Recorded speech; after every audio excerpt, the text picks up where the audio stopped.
Well, 59 years ago, Kenya was declared independent, but indeed, how independent are we and the rest of Africa? Prof, the question for today is on neocolonialism. Prof, how do you understand this word and how would you define this word, neocolonialism? We were colonies of the British, the French, and all those other people, the Portuguese and so forth, especially this part of the world. Around the 60s, we were given independence. But as it turned out, most of this independence was cosmetic. We put Africans, in the case of Africans, in power, but they were heavily dependent and reliant on the former colonial masters. The colonial masters left us in terms of even the civil service to run, ministers, inspectors of police and all those. They left. But they ensured that we were still suckling. And that's how you can define neocolonialism. In other words, the white man is ruling you through the black man. Okay. People. Wanasemanga ukoloni mambo leo. Ukoloni mambo leo. Okay. Yes. And do you ever regret being colonized? Why would you regret? Those are movements of history. Okay. Yeah. Why is neocolonialism still a thing, and who is to blame, Prof? What we got was a false start. You know, a false start. That's where the problem is. When we got independence, let's also be honest. Many of these countries were not prepared for independence. Because, first of all, they were creations of white people.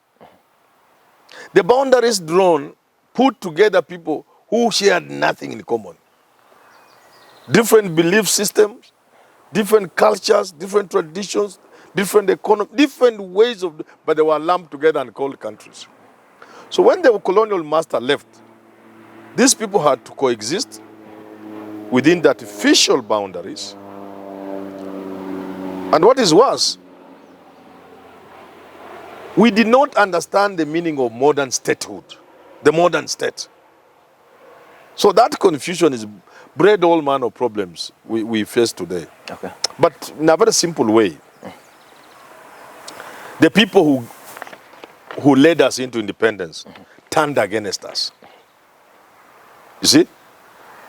Many of the African leaders went into primitive accumulation, grabbing land everywhere, getting money from, and just being obsessed with money and becoming rich. Okay? Secondly, in places like Kenya where people fought for land, struggle for independence was about land. The people who fought for it were not given the land. The home guards, the leaders are the ones who grabbed the land. And that would explain the difference between Jaramogi Oginga Odinga and Jomo Kenyatta. Jaramogi kept whispering. Jaramogi kept whispering to Kenyatta, these people who fought for independence, wapi shamba yao? And Kenyatta would tell him, go to hell. Go and grab some for yourself. As demonstrated by Kagi, and that's very well documented. Okay. Yeah. Now let's bring this conversation to a smaller bracket, Prof, and look at the relationship between Kenya. This is a conversation that I promised we are going to be having this week. It's a continuation of the conversation that we are having on the debt that Kenya is owing to China. Now let's bring this conversation to a smaller bracket, Prof. Now looking at China, Prof, for instance, a country like Zambia, there is massive presence of the Chinese in infrastructures. Let's talk about mining. They are everywhere, Prof. Now, is Kenya facing the same risk as Zambia? Africa. Or are we already there? We are all of us in Africa like that. The resources which God gave us, we do not exploit them for ourselves. Foreigners come for them. When they fear we might open our eyes, they create wars like in DRC. So when you are busy slaughtering each other, they are busy going for your minerals. But where there is order and peace, they continue exploiting you through projects, overpriced road construction projects, all manner of development projects. They give you loans. You become enslaved because of the loans. The loans are punitive in terms of the interest rates and repayment schedules. Then they bring, for the same money, they bring all their machinery. They bring the so-called experts, technology and everything. They go back with 3/4 of the money, then they leave a shoddy job and go away. we are really not doing well. Okay. We are not doing well. Now, I don't know if you know this, but it was recently revealed that over 70% of the Kenyan external bilateral debt is owed to China alone, Prof. How dangerous is this for a country? We are not the only people who owe China. America owes China. People owe China. China's new strategy in the last 20 years and going forward is to, China engaged in a lot of saving. Okay. Now they want to dominate the world through everything. They already have. Yeah, through technology, through what? Through culture and everything. So this is just part of it. Giving people debts to a point they can't breathe is part of the game. Give them debts until they can't breathe. It's part of them. The difference between China and other lenders, China follow their money and they bring even their people. As you'll be surprised the number of Chinese in Africa today. All the years Wazungu have been in Africa. The Chinese have overtaken the number by, I don't know how many folds. Hundreds times, several hundreds times the number of the white people who have ever settled in Africa. So they are also settling in Africa. Okay. That means culture and many other things. So Chinese domination is much more powerful than. And another thing about the Chinese, the Chinese also engage in very petty businesses. So they strangle you. They are not content with doing big projects of roads and buildings. They even want to hawk things. They want to hawk fish. Sometimes back we saw them in Gikomba selling clothes. Yes. And it rose. They are not even content bringing containers. They now want to open the containers and sell the things. They bring electrical wiring, these things for wiring. Now they are not even just selling them on retail. They can go and put them in your house. If you have a house you are constructing, you'll get Chinese to sell you and go and fix for you. You're saying it's dangerous? It's dangerous. That's what the Gachagua was. There's a popular clip of Rigathi Gachagua doing the rounds. When they say we can't allow the Chinese to do this. So we can relate with anybody, including the Chinese. But let this relationship be of mutual respect and benefit to both parties. Yeah. Talking of benefits. Because last time I checked, China was at 400 billion trade in favor of China. 10 for Kenya, actually 9. That's not something you can talk about. That's peanuts. It's not even, it's less than 1%. I mean, how can people be bringing here 400 billion and you take 9 billion? Yet, if we had leaders, you're talking about neocolonialism, which is not possible without the participation and the collaboration of your own leaders. Charity Ngilu once said, if the Chinese can just make us sell one egg to a tenth of, I can't remember what she says exactly, but let's say if we could sell one egg per day to 10% of the population of China, we can do nothing else but keep chicken here. Tunafuga kuku tu, tuenda kwa Ruto tunajifunza kufuga kuku, na tunapeana mayai wapi? China, just a tenth. So surely, people will give all this business. They can't give us a market for eggs, a market for avocado. Last time we were taking avocado, you know what they said? Well, don't bring them in this shape. Ngoje ive, mutoe ngozi. Watu wakajiuliza, what is this nonsense? You know? Yeah. And then they bring us plastic fish. Plastic rice. Talking about benefits, Prof. Neo-colonialism.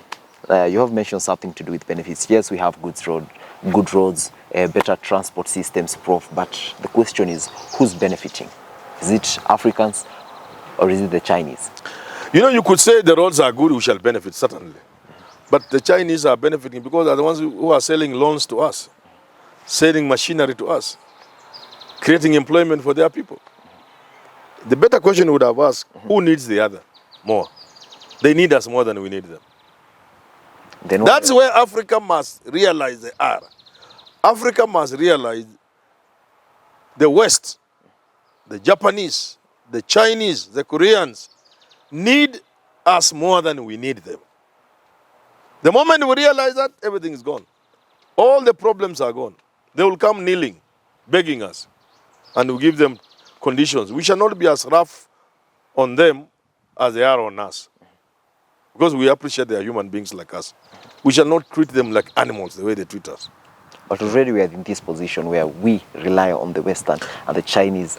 Bro, The how myth, do we get from this? That is the myth of reliance. We don't need anything from China. Nothing. We don't need anything from America. We need zero from America. We don't need anything from Europe. Then why aren't things changing? Yeah. Why aren't things changing? Because our leaders are steeped in neocolonialism. Their minds have been colonized. So we need to decolonize the mind. The mind has been colonized to imagine everything Western is correct. That we are useless. We are black, useless, and rubbish. So we believed that. The truth, however, in many ways than one, of all civilizations of the world, it is the African civilization that was founded on knowledge, perhaps with a bit of Chinese civilization and the Incas and so on. But Western civilization is founded on plunder. You get it? So the black man must begin by believing in themselves. That's how you'll end neocolonialism. Believe in yourself. So that when you deal with Americans, it's on mutual benefit and mutual respect. But so long as they know you are going to kneel to beg, they will treat you the way they are treating us. But if you tell America, between you and us, who needs the other? Wacha kiumane. Wacha ipasuke. Go we remain. And they will come begging. They cannot sustain their populations in employment without exploiting Africa. There will be riots in UK. There will be riots in America if they don't have the third world to exploit, to bring their technology, their goods, their services, and all those sort of things that sustain labor. If we tell them off, if there were no wars in Yemen, in Libya, in Iraq, the arms industry will not be working in America. There will be unemployment if they were not bringing mitumba here and many other things. So we sustain their economies through this exploitation. So if we delink from them, before we get to respect each other and operate together, there will be riots in the Western world. Those governments will all collapse. Okay. Yes. Unfortunately, we have to end it at that, Prof. This is a conversation that we cannot have in one sitting. I think I'm sure. Perhaps someday we should do a 30-minute show just to talk about neocolonialism. 1 hour, live show. Live show. And we are live, American ambassador to call in live. We are going to do that. Thank you. Well, did you have this conversation again? Enjoy the rest of your day. And the question was, why is neocolonialism a thing? Well, tell us through the comment section. Well, did you have this conversation again? Enjoy the rest of your day.